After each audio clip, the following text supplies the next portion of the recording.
Hey, it's your guy Tyrrell back with the interviews. In today's video, we're going to briefly break down how Chelsea were able to overcome Bielsa's man-to-man pressing. When we break down the game and we do look at the board, we have Chelsea in a 4-3-3 and Leeds look to start this game in a 4-4-1-1.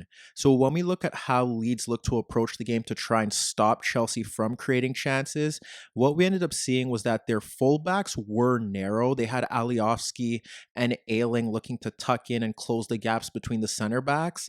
And what we ended up seeing from Leeds is that it was a man-to-man press across the pitch. That means that in that midfield zone, they had clicks sticking towards Conte, and then Phillips and Dallas looking to step into the path of Mount and Havertz.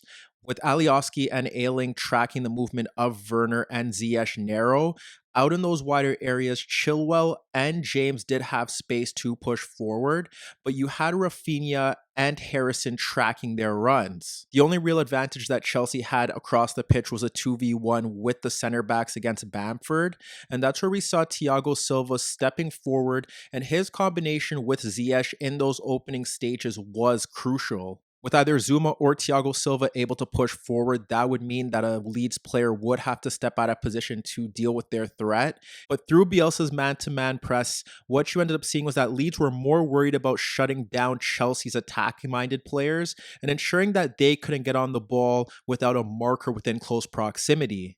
So with Chelsea being man-marked across the pitch, the way for them to create chances would be to win their individual duels, or they could rely on Ziyech, whose movement, passing, and his ability to create space for Reece James got them into good positions within the opening half hour. When we look to one of the first examples, it's Thiago Silva at half unmarked, and you have Giroud dropping deeper to pull out Koch.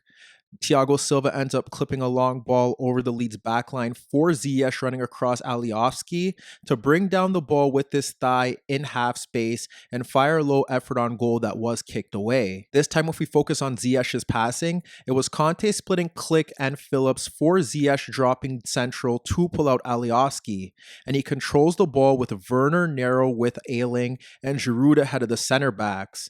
Ziyech ends up playing a super pass between Ayling and Dallas for Chilwell running beyond Rafinha, with Werner darting between Ayling and Koch, so Chilwell opts to put the ball back for Giroud, but Cooper ends up getting across to clear danger. So what we see in that move specifically is that Ziyech wins his battle with Alioski, and it's Chilwell running beyond Rafinha to get Chelsea into a good attacking position. There was a time where Thiago Silva slid the ball to Mount in a deep inside left position to pull out Dallas, and Mount ran across Dallas towards the box to poke it across Click for Werner central.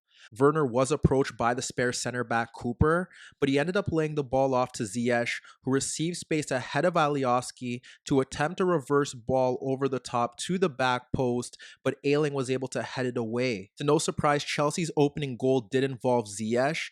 Ziyech ends up taking on Alioski and cutting across the left back as Havertz makes a forward run to drag away Phillips. This is where you see Harrison dropping back to apply pressure with Alioski, but Ziyech drags the ball back wide and plays in the overlapping James, who's running beyond Harrison into an advanced position. At this moment, Giroud is making a run to the front post off the substitute Diego Llorente and off Cooper's shoulder, and he directs James's first time ball beyond the Leeds United keeper. As you can see through Ziyech's movement, passing, and his ability to create space for Reece James, he was the key player for Chelsea prior to their opening goal.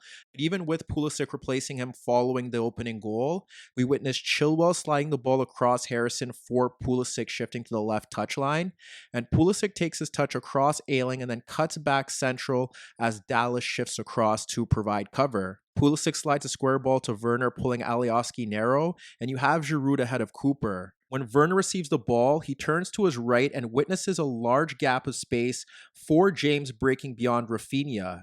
As James breaks towards the box, that does pull out Cooper, and the Chelsea right back has two options: Giroud running across Diego Llorente to the front post, and Pulisic running across Ayling asking for the ball. James opts to fire a low ball through the 6-yard box for Giroud, but it evades the Chelsea striker. However, when we look to the second half, while Chelsea did create more big chances, that was largely down to Leeds United mistakes and Chelsea's ability to bypass their press.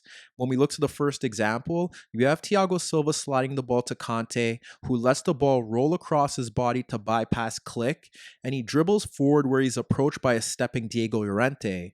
Kanté ends up poking the ball to Giroud ahead of Cooper, and he slides the ball across Alioski for Werner, who takes his touch into right half space and is denied by the Leeds United keeper. Then we can look to Ayling playing a pass across Pulisic for Poveda dropping off to receive the ball, where he is closed by Chilwell and Mount as Ayling makes an overlapping run beyond Pulisic.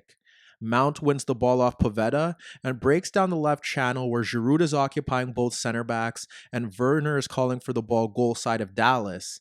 Mount does a great job of playing a super ball across the center backs for Werner breaking into the box, but once again, he fails to increase Chelsea's lead. Towards the end of the game, Cooper slides the ball to Dallas on the touchline, but his heavy touch falls to Werner, who breaks at the center back beyond Dallas. Ahead of Werner's Abraham occupying the center backs, and he opts to dart across Cooper's shoulder into right half space, and Werner pokes the ball across Cooper for Abraham. But with Diego Llorente shifting across to provide cover, Abraham fires a first-time effort across the far post. And then even when you look to the goal that killed off the game, James slid the ball between Poveda and Bamford for Kovacic, who ended up carrying the ball forward to the halfway line. This is where you could see Pulisic calling for the ball with his run beyond Ayling, and Werner peeling off Dallas' shoulder. Kovacic is able to split Cooper and Dallas for Werner charging down the right channel, and Werner takes his touch into right half space, and you can see Pulisic making a run across Diego Llorente for the tap-in to kill off the game. Hi everybody, thanks for watching and subscribe here for your latest tactical analysis and daily commentary on the InnerViews show. And if that wasn't enough, don't forget you could find more organic, unfiltered soccer/football analysis on the InnerViews podcast, the best soccer/football podcast in the world, available on iTunes, Spotify, iHeartRadio, Spreaker, and any Android apps on your Android devices.